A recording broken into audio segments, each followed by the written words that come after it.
What is good, YouTube? Quinn Wade Basketball Analysis coming to y'all with a quick video. I wanted to let you guys know I got some new merchandise available, not just t-shirt anymore. I got different type of t-shirt, different type of shirts and logos that you can purchase on my spread shirt, and also hoodies now. We have expanded and added more to the channel and more merchandise for the brand. Thanks for supporting. It will be in the description and the links will be in the comment section below. Thanks for helping me and supporting the movement. Quinn Wade Basketball Analysis. I'm going to check out the video.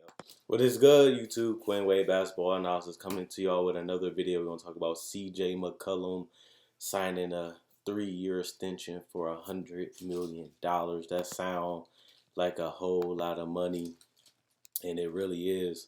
That in the next 3 years you're going to make $100 million in those 3 years. But he also still has 2 years left on his deal, making it $157 million because he's extending early, which is a little surprising. Usually people turn down the money early so they can get more money in the future, but this is guaranteed money. Just like I said about Ben Simmons and other players, you know for sure that they're offering you the $100 million. So it's not best to take it if you think you can get more money or you want more money. But if you want the security now, I said this about Bradley Beal, for example. Bradley Beal is going to get offered a $111 million extension, but he is committed to getting that money now, which means he's going to lose out money. But he also might not, just like we seen with John Wall. He did the extension, and now he's been injured. He's going to miss. He missed majority of last year. He's going to miss all of this year. But he is financially secured and taken care of at the end of the day because he already signed his extension. We've seen the same thing with Russell. We see the same thing with Harden. They took the money now because now it's guaranteed, and you're guaranteed your money whether you get waived or stretched. They still owe you your multi-millions when it comes to being as expensive as these guys are. Is C J McCollum a $100 million player? Yeah. He's a 20-point scorer. He's efficient. He's clutch. He can shoot threes. He can handle the ball. He can create plays for others. And he has been one of the more consistent players in the NBA, having just about either improved or a good season. He hasn't really had a bad season in the last 4 years. Actually, the last 4 years, he has averaged over 20 points a game every single season. And he has played over 70 games in all those seasons until last year where he played 70 on the dot.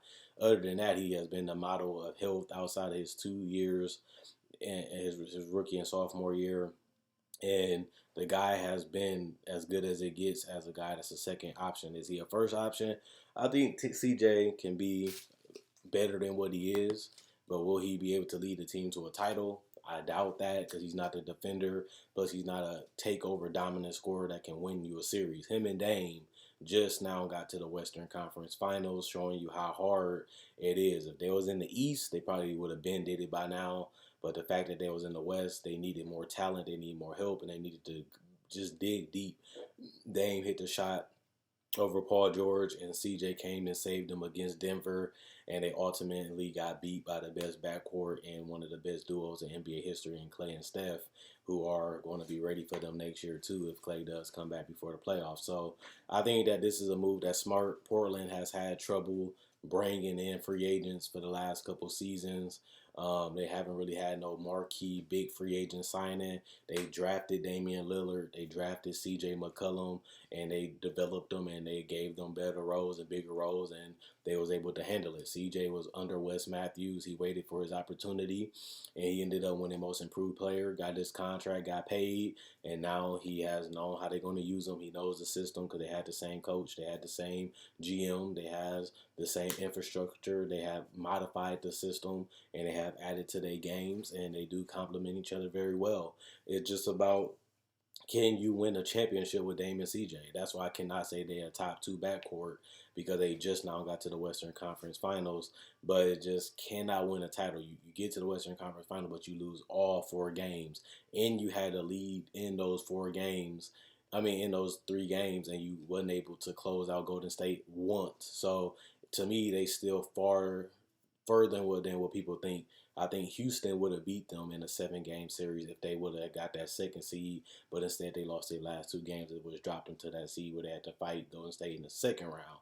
But I think Russell and James Harden and Klay and Steph are better backcourts.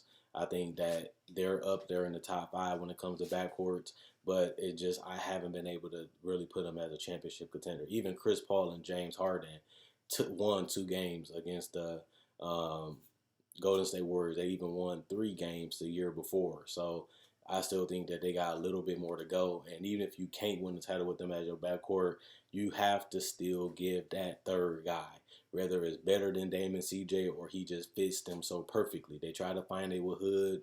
They tried to find it with Nurkic. They just can't get over the hump because Nurkic got injured, and he would have been a big factor for them if he would have stayed healthy. But now we don't know exactly when he's going to come back, and he's going to have to get back in shape. He's going to have to get back ready to play. He's going to have to take months for him to get ready to get back to that dominant play. And I feel like he was a good piece, but he was the anchor that they needed, but they still need that third offensive weapon. And Hood was a good pickup for them, and he showed up in the playoffs. And it would have been good to have Hood, Nurkic, and put Ennis back on the bench, but it was unfortunate. Zach Collins, it seems like he's getting better. He's a guy that they can rely on. They get Hassan Whiteside, who contract is up, so he might try to have another big season, which helps them because they need a big to go alongside the guy that they have at center. So other than Hassan, so the Portland Trailblazers, things look up. People respect it. People giving them credit when it's due. They finally starting to get the recognition they deserve as a backcourt, but it also came with winning. The more they have been able to win 50 games the last couple of seasons, they have been able to get out of the first round a couple of times. They have made it to the Western Conference Finals, and they have been able to, Dame has been an All-NBA first-team performer. He was All-NBA second-team last year. He has shown that he's one of the better scorers in the NBA, being able to score from mid-range, in the paint, free throw line, and three, and floaters, and same with CJ. So to me, it's not much that they can do, but really push themselves. They easier to guard because they are smaller. That's why they have trouble with the Clays in them, because they can put that size and that length on them and make it difficult. That third guy really hurts them too, because you can gang up on CJ, you can gang up on Dame, trap them, and make the others beat you. But that's been their problem, not having that third guy and not having the others around them. And once they had a good blend of them, they made it to the Western Conference Finals. So we'll see if they can improve on next season, which is going to be difficult because the West got even more brutally hard. And I think that people will look at the Portland Trailblazers and say, yeah, they're one of the contenders. Yeah, they're one of the best teams in the West, but they don't really think that they have a legitimate chance of winning the title. Even when they made it to the Western Conference Finals, I thought they had no chance against Golden State, and if I had to be honest, and it ended up being the case. So, I think that they eventually going to have to find a way to get over the hump. They tried to do a Clyde Drexler, and he got them to the finals, but he was not able to get over the hump, and eventually they let him go. They got over the hump with Bill Walton against Dr. J, but they never was able to do it again. So it's hard to build a championship team, especially when you're in a smaller market, especially when you really don't have the cap space and you really don't have the money to acquire a guy through free agency, because you are paying Dame and CJ so much money, which they do deserve. But eventually they're going to have to either give up Dame or CJ to really get over that hump. I just personally feel that way, because the way cap space works and the way trades work, you're going to have to give up one of those three, Nurkic, CJ, or Dame. And CJ and Dame can replace each other. If you lose CJ, you still got Dame. If you lose Dame, you still got CJ. But it just depends on the guy that they get for them that can really put them over the hump. Because I just don't see how they can do it without giving up one of their big three. And even if you give up Nurkic, you still need a big. Yeah, you can go to Zach Collins. Yeah, Hassan Whiteside might be available next year because you'll have his bird rights. But is it really a center that's available that can really play with CJ and Dame that's better than Nurkic that's available next season? There's not too many bigs that's available now outside of Anthony Davis, and he got picked up by the Lakers. And I'd rather be in LA with LeBron than be in Portland with Dame and CJ, if I have to be honest. And that's why you chose to go there. So we have to see. I think the extension is smart for both sides. I think CJ gets his money up front. He gets his long-term commitment. They pay him, even if he has injury problems, he's still going to be able to be paid for 5 years, and he's going to be making over 150 million. Plus, he still has a chance to make All-Star in all NBA teams if he finally has that dominant season that we all been waiting for him to have. I feel like CJ been playing it cool. He just been doing what they needed him to do, but he hasn't really been able to do what he wants to do. And eventually, it's either he's going to break out or he's going to be one of those guys like Mike Conley. Everybody know he can play. Everybody knows he's one of the better players, but he just don't have the accolades. The All NBA teams, the All Star teams, those help you get into the Hall of Fame. And CJ is getting to the point where he's about to be in his 30s. Do you want to continue to stay under Dame and get no accolades and no nothing, or do you want to eventually get your own job and get your own starting job and try to go out there and win without him? I'm not saying they should break up right away.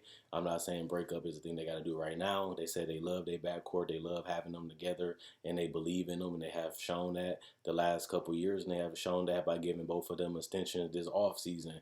But like I said, will they be able to win you a ring? Will they be able to get you over the hump? That have still been remained. That is, they're not going to be. They're not going to do it. They haven't been able to do it, and they haven't really got close outside of going against Golden State, which they did get swept. So we really have to see how this plays out and how it goes. But to me, I'm surprised that CJ has stayed so humble. I'm surprised that CJ stayed the type of seasons and the type of games that he has had. I'm surprised that he's willing to stay number 2 to Dame and collect no accolades at all, which can really hurt him getting into the Hall of Fame. His numbers are good, but they're not great. His resume is empty outside the most improved player and rookie first team. Well, not even rookie first team. So it just show you that CJ might go down as one of the good players, but not great, not elite.